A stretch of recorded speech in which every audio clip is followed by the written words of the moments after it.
모닝 인사이트 시간입니다. 매주 요일마다 번갈아 가면서 전문가님들의 시각을 듣고 있는데요. 수요일인 오늘은 유안타증권의 송태용 과장님 함께합니다. 과장님 안녕하세요. 네, 안녕하세요. 네, 간밤에 뉴욕 증시가 혼조세로 거래를 마쳤습니다. 일단 뉴욕 증시 특징 좀 잡아주세요.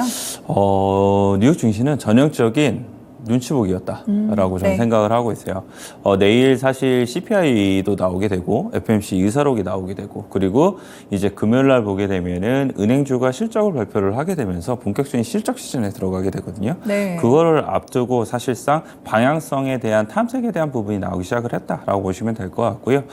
장의 흐름을 보게 된다 하더라도 장 초반에 약했다가 그 장 중반 정도에는 사실상 보합권까지 나스닥이 올라오게 되거든요. 맞아요. 네. 그러다가 장 막판에 이제 다시 한 번 더 하락이 나오게 됩니다. 네. 이런 이제 흐름이 나왔었는데 그런 부분이 지금까지에 대한 이 투자 심리가 견조하게 되면서 상승이 나왔었는데 이제 뚜렷한 방향성을 보이게 될 지표와 실적이 나오다 보니까 그 전에는 상당히 현금을 일부 마련을 하려는 이런 모습이 나오고 있다. 이렇게 보시면 될 것 같아요.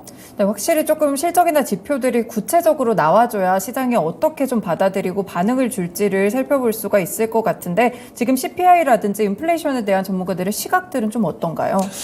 CPI 같은 경우에 월스트리트저널에서는 네. 그래도 2월달 대비는 줄어들 거다라고 예상을 하고 있어요. 지금 흐름 자체가 CPI에 대한 사실 관심도도 예전보다 많이 떨어지기는 했었는데 그럼에도 불구하고 계속적으로 줄어들고 있고 다만 이제 코어 CPI 같은 경우에는 전월 대비 조금은 올라갈 거다라는 이제 이야기가 나오고 있는데 말씀을 하신 것처럼 도이치뱅크에서는 내일에 이제 미국 CPI 보고서가 나오게 되기 때문에 시장의 초점은 연준의 다음 결정에 집중되어 있다라고 이야기를 하고 있습니다. 이번 달에는 2022년도 3월 달이 사실 우크라이나 전쟁이 발발을 하게 되고 네. 에너지 가격이 많이 올라갔었잖아요. 거기에 따른 기저효과가 2023년도 3월 이번 CPI에 반영이 되게 될 것이다. 네. 라고 얘기를 하고 있어서 과연 이만큼이 얼마만큼이나 기저효과로 일어날 수 있는지 그 기저효과에 대한 부분 자체가 FOMC에는 어떻게 결정을 이제 내리게 될 것인지 이 부분을 봐야 된다라고 좀 보시면 될 것 같고요. 네. 여느 총재들은 사실 거의 비슷한 얘기를 하고 있어요. 지금 말 자체를 바꾸기가 매우 어려운 부분이 있기 때문에 어느 정도는 이 데이터에 의존을 하게 되면서 우리가 결정을 하게 될 것이다. 네. 하지만 아직까지는 우리가 할 일이 많이 남아있다. 그리고 미국의 은행 시스템은 견조하다. 이 정도로서 이제 보시면 될 것 같아요. 그래서 윌리엄스 뉴욕 연인 총재 같은 경우에도 비슷한 얘기를 했다라고 보시면 좀 될 것 같습니다. 네, 이렇게 CPI나 연준의 그런 시각에 대해서 조금 더 자세하게 좀 들여다보고 있는데요. 물론 이제 CPI도 상당히 중요하지만 이제 실적 시즌이 오니까 이 실적에 대한 부분들도 상당히 궁금하거든요. 이제 은행부터 시작이 될 텐데 지금 실적에 대한 전망들은 어떻게 나오고 있나요? 좋지 않아요. 역시. 네. 1분기 실적에 대한 부분이 팩트셋 기준으로 보게 된다 하더라도 YOY 기준으로 7.2% 정도 줄어들 것이다 라고 네. 예상이 되고 있는데 이 수치 자체가 이제 2020년도 2분기 32% 마이너스 이후에 가장 큰 폭으로 줄어들 것이다 라고 네. 예상이 나오고 있는 부분이기 때문에 이러한 부분이 결국은 경기 침체에 대한 우려감이 더욱더 확대가 될 수 있는 여기에 따른 우려감이 상당히 높아질 수밖에 없게 되는 이러한 부분이다라고 좀 보시면 될 것 같고요. 여기 관련돼서 제가 이 월가의 의견을 하나 갖고 왔었는데 캐나코드 같은 경우에는 월가의 EPS 컨센서스가 지나치게 높다라고 얘기를 하고 있어요. 네. 지금 사실 아까 말씀드린 것이 마이너스 7.2%라고 말씀을 드렸었는데 이것조차도 높다라고 얘기를 하고 있는 거죠. 안 좋네요, 그럼. 네, 그래서 네. 그만큼 이제 실적에 대한 부분이 어떻게 반영이 되게 되고 거기에 따라서 이제 경기 침체가 얼마만큼이나 더욱더 나오게 될 것인지 여기에 따른 어느 정도의 이런 미리 예비를 하고 거기에 따라서 조금 포트폴리오 조정을 해야 된다는 것이 대부분 나오는 얘기이고요. 사실 금요일 날 이제 보게 되면은 JP 모간을 비롯해서 대형 은행들 그리고 중소형 은행들까지도 일부 이제 실적을 발표를 하게 되는데 이 금융주들에 대한 실적 발표가 매우 중요하다라고 얘기를 하고 있어요. 이번에 은행 시스템 리스크에 대한 있었죠. 부분이 일부 네. 있었었기 때문에 과연 대형 은행으로에 대한 정말 예금이 이동이 되게 되면서 거기에 대한 실적이 좋아지게 될 건가? 여기 일단 지켜봐야 된다라고 얘기를 하고 있고요. PNC 이제 뱅커프라는 중소형 은행도 이제 실적 발표를 하게 되는데 네. 그럼 중소형 은행은 얼마만큼이나 이번에 타격을 받게 되었나? 여기에 따라서 이제 은행 리스크에 대한 부분이 지금 어느 정도 다 봉합이 되어 있는데 네. 추가적으로 더 다시 한 번 더 불씨가 불거질지 이 부분도 봐야 된다라고 얘기를 하고 있습니다. 그래서 네. 이 관련돼서 이야기를 보시면 될 것 같고 그 외에도 보게 되면은 지금 대부분의 주식들에 대한 이제 뉴스 보도라든지 이런 부분 나오는 걸 보게 되면은 며칠 날 이제 실적 발표하게 될 건데 지금 우리는 어떠한 의견을 지금 가지고 있다. 이게 대부분이에요. 그래서 네. 실적에 대한 관심도가 상당히 높아지는 구간이니까 한번 관심 있게 보셔야 되지 않을까 이렇게 생각해 볼 수 있는 것 같습니다. 네, 은행 리스크가 조금 줄어들었다고 많이 생각을 했었는데 또 들어보니까 이번에 은행들 실적에 타격이 좀 있게 된다면 시스템 리스크가 수면 위로 다시 올라오지 않을까 이런 우려감이 조금 드는 그런 생각이 드네요. 종목별로도 좀 체크를 해보겠습니다. 간밤에 이제 빅테크 종목들은 좀 대체적으로 밀렸더라고요. 네, 사실 나스닥의 하락폭이 맨 마지막에 빅테크들이 밀려서 나타났다라고 좀 그랬군요. 보시면 네. 될 것 같고요. 전반적으로 마이크로소프트랑 아마존이 한 2% 정도 하락이 나왔었는데 마이크로소프트는 챗 GPT 관련돼서 네. 요즘은 보안에 대한 이슈라든지 아니면 윤리적인 부분에 대한 이야기가 계속 나오게 되면서 조금 이 뉴스에 대한 이 컬러 자체가 좀 좋지 못해요. 그래서 네. 이런 부분이 투자 심리를 조금 안 좋게 만들고 있는 것이 아닌가라고 보시면 될 것 같고요. 애플 같은 경우에는 맥 때문에 이제 좀 문제가 됐었던 부분이 있었었는데 그럼에도 불구하고 좀 과도하다라는 이제 투자 의견은 나오고 있기는 합니다만 네. 오늘 시장의 방향성 자체가 좀 좋지 못했었기 때문에 일부 하락을 하면서 마감이 됐다. 이렇게 보시면 될 것 같아요. 네, 그렇군요. 빅테크 종목들의 마감들 그리고 왜 하락했는지 이유를 함께 좀 들어봤습니다. 그리고 반도체 종목들도 대체적으로 약간은 좀 밀리는 그런 신호들이 있었는데 어떤 부분 때문에 밀렸을까요? 아무래도 역시나 이제 시장의 흐름 뭐 이런 부분이 가장 중요했던 부분이었다라고 보시면 될 것 같은데 그럼에도 불구하고 여기저기서 뭐 좋은 내용들은 이제 나오고 있다라고 보시면 될 것 같습니다. 네. CT에서도 나온 의견을 보게 되면은 이 3월에 랩탑 출하량이 이 전월 대비 41%가 증가했다라고 얘기를 하고 있어요. 그만큼 이제 PC 시장이 전반적으로 안정이 되어가고 있다라고 네. 보시면 될 것 같은데 사실 반도체 시장에서 있어서 PC 시장에 대한 기대감 자체가 아예 없었었잖아요. 그런 부분이 이제 2분기로 넘어가게 되면서 전분기 대비 오히려 6% 정도의 이제 증가가 나올 수 있다. 이러한 이제 관측도 나오고 있는 만큼 PC 시장에 대한 이러한 이제 기대감이 마이너스로 계속 빠지는 것이 아니라 이제는 플랫 정도까지는 이제 기대를 해볼 수 있는 부분이 생기지 않나? 여기에 이제 감산에 대한 이슈라든지 아니면은 서버에 대한 부분이 다시 한 번 더 자극이 시작이 나오게 되면은 업황 턴어라운드에 대한 기대감은 더욱더 속도가 빨라질 수 있다. 그리고 2024년도에는 공급 쇼티지에 대한 이야기도 종종 지금 언급이 되기 시작을 하게 됐으니까 네. 그런 부분에 대해서도 약간의 관심도를 더욱더 높여볼 수 있는 것이 아닌가라고 생각을 해볼 수 있는 것 같습니다. 그래서 국내에 있어서 이제 반도체 투탑 같은 경우에는 네. 사실 반도체 투탑이 생각보다 많이 올랐어요. 네, 그래서 맞아요. 이 네. 밴드 권역에 있는 반도체 투탑을 보게 되면 둘 다 이제 상단에 위치를 하게 되거든요. 그 상단에 위치를 한다는 것은 그만큼 단기적으로는 어느 정도 올라왔다는 것을 의미를 하게 될 거고 이 부분을 강하게 뚫어내는 것을 확인한 이후에 반도체 투탑은 접근하시는 것이 보다 더 합리적으로 보인다라고 말씀드릴 수 있을 것 같고요. 거기에 비해서 반도체 소부장 같은 경우에는 네. 상당히 매력적인 자리대들이 많아요. 일단은 대표적인 종목들 위주로 보게 되면은 이 반도체 ETF의 구성 종목 중에 조금 많이 속해 있는 기업들 중에 뭐 하나 머티리얼즈라든지 아니 심텍이라든지 아니 원익 QNC라든지 또 솔보네일이라든지 이런 종목들 같은 경우에는 아직까지는 그냥 바닥권이거든요. 네. 그래서 이런 종목들 같은 경우에는 부담 없이 사기 좋다라고 말씀드리고 싶고요.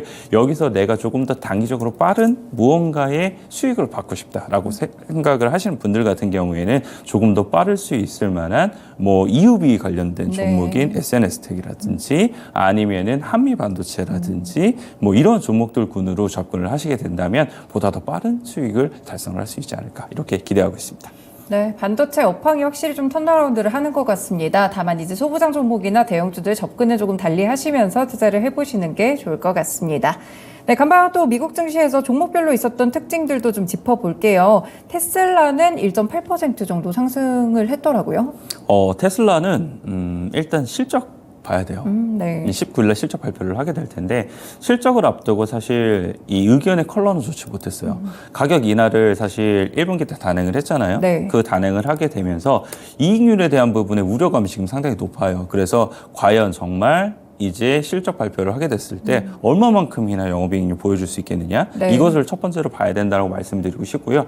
두 번째는 그럼에도 불구하고 이번 주 주말에 이 테슬라가 다시 한 번 더 가격 인하한다라고 이제 발표가 맞아요. 나오게 돼요. 네. 그렇게 되면 1분기 때에 대한 실적 자체 영업이익률이 좋지 못했다라는 것을 뭐 가정을 하게 됐을 때는 2분기 때도 가격 인하가 나오게 되면 역시나 이제 영업이익이 좋지 못하겠구나. 이런 부분으로 연결이 될 수가 있거든요. 그래서 이런 부분이 연결이 될지 여부를 좀 지켜보기 전까지는 테슬라에 대한 방향성 자체가 뚜렷하게 나올 가능성이 상당히 적어 보이고요. 만약 그런 부분에 이제 이 뉴스 보도와 함께 이제 올라가게 될 것인지 아니면 빠지게 될 것인지 이것이 좀 달라질 수 있다라고 보시면 될 것 같습니다.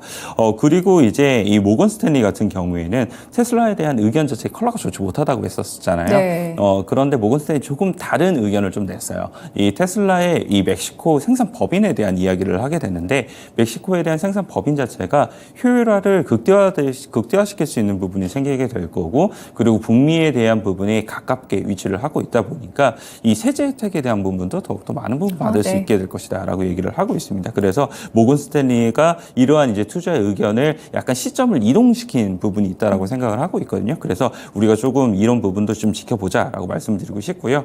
그 외에도 이제 보게 되면은 이제 포드라든지 GM이라든지 2등, 2, 3등 주자들이잖아요. 네. 이 주자들 같은 경우에는 이제 투자를 얼마만큼이나 더욱더 해야 되느냐 이러한 이제 이슈에 봉착을 할 수밖에 없는 부분인 것 같아요.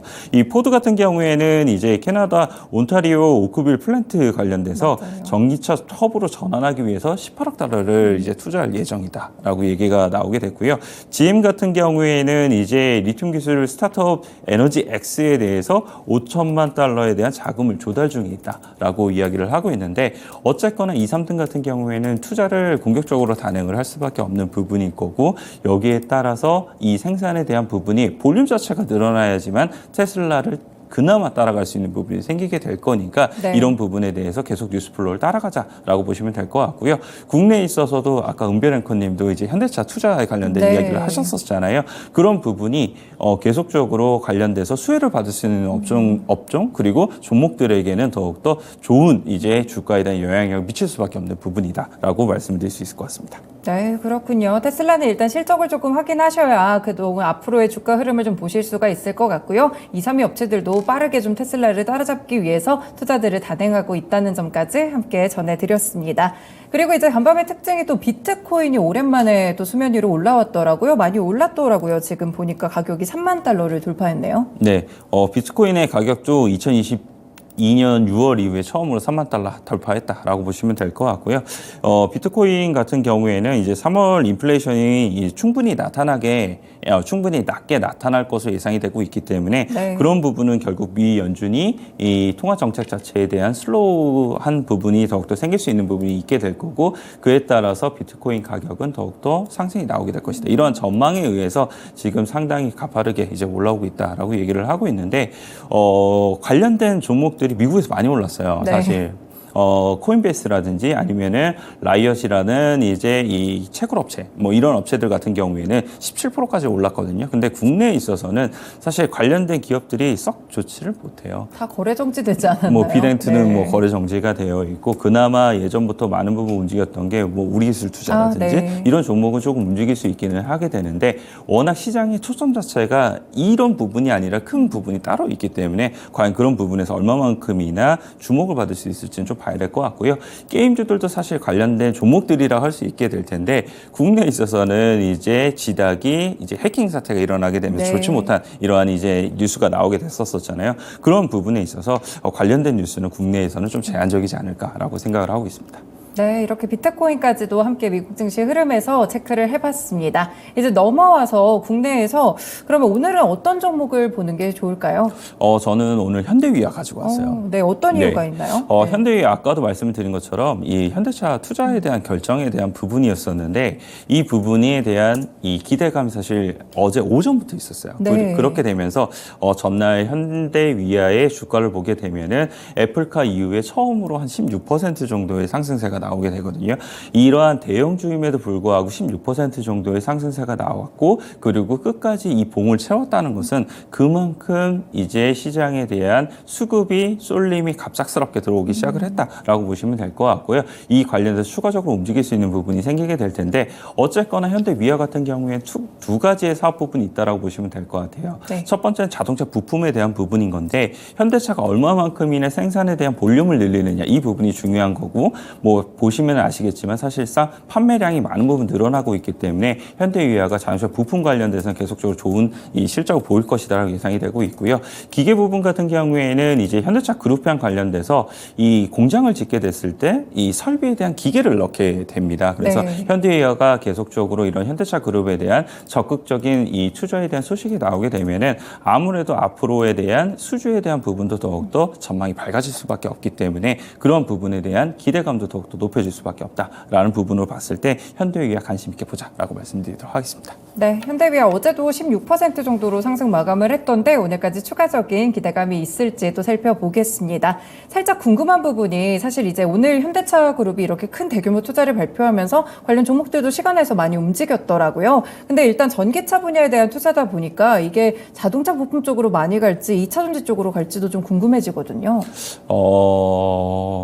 일단은 기대감 자체는 어제는 자동차 쪽으로 더욱더 많은 부분 갔었었는데 네. 2차 전지는 사실 지금 주가에 대한 부분 자체가 워낙 많이 진행이 많이 됐었잖아요. 그리고 어제 보게 되면은 일부 증권사에서 에코프로 관련돼서 이제 매도 의견이 네. 나오는 부분도 있었어요. 그래서 오늘 그런 부분이 과연 어떻게 작용을 미치게 될지도 한번 좀 지켜봐야 되는 부분이 필요할 것 같고요.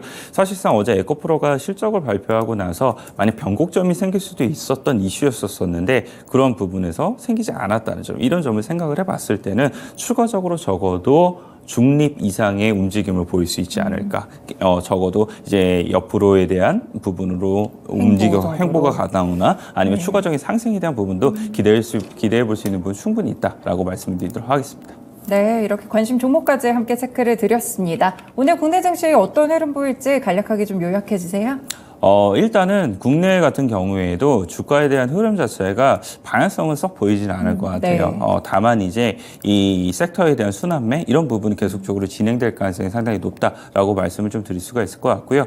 의외로 미국 시장에서도 보게 되면 경기 민감주 나쁘지 않았었거든요. 그런데 국내에 있어서 경기 민감주들이 생각보다 움직임이 상당히 약해요. 그래서 그런 부분이 과연 어떻게 움직이게 될지 일단 지켜봐야 된다고 말씀드리고 싶고요.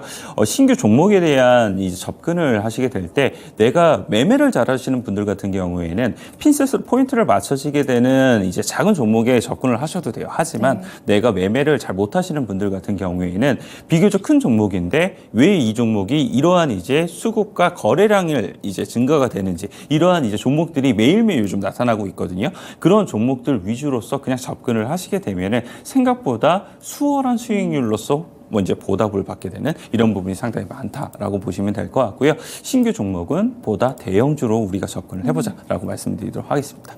네, 국내 증시 자체는 일단 좀 보합권에서 움직일 것으로 보이는데요. 일단 종목별로 투자 전략을 짜실 때 이제는 중소형주보다는 대형주 쪽으로 좀 짜보시면 안정적인 수익을 가져갈 수 있지 않을까 이런 전략까지 들어봤습니다. 네, 과장님 오늘 말씀 고맙습니다. 네, 감사합니다. 네, 이렇게 마켓 인사이트 시간 또 함께 유한타증권의 송태영 과장님과 함께 했습니다. 지금 경제 성장률은 점차 좀 눈높이가 낮아지고 있는 모습이죠. 뭐 시장이 또 나쁜 뉴스를 나쁘게 받아들이기도 하니까 경기에 대한 부분들도 꼭 체크를 해보시고요. 그리고 이제 자동차 종목들 위주로 오늘 분명히 또 호재 뉴스가 나왔기 때문에 2차 전지 종목들을 지우고 과연 자동차 종목들이 또다시 주도주로 부상을 할 수 있을지 이 여부도 꼼꼼하게 보시면 좋을 것 같습니다. 지금까지 다양한 투자 판단에 도움이 되는 말씀들 전해드렸는데요. 특정 종목의 상승과 하락을 보장하지는 않습니다. 네, 모닝쇼 여기서 마치겠습니다. 오늘도 성공 투자하세요. 고맙습니다.